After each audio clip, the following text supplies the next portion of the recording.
मीनाक्षी पट्टनायक बरमुंडली सरपंच हिसाब रे आज नॉमिनेशन करने एठिक आसी बड़ मैंने मत आशीर्वाद करूँ एवं सान मैंने मत स्नेह दिखाँ नमस्कार।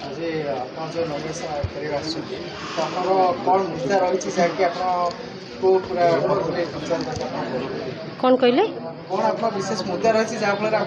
मु तो आज नॉमिनेशन पकेली तापरटा मु आउ थे कह बस थैंक यू।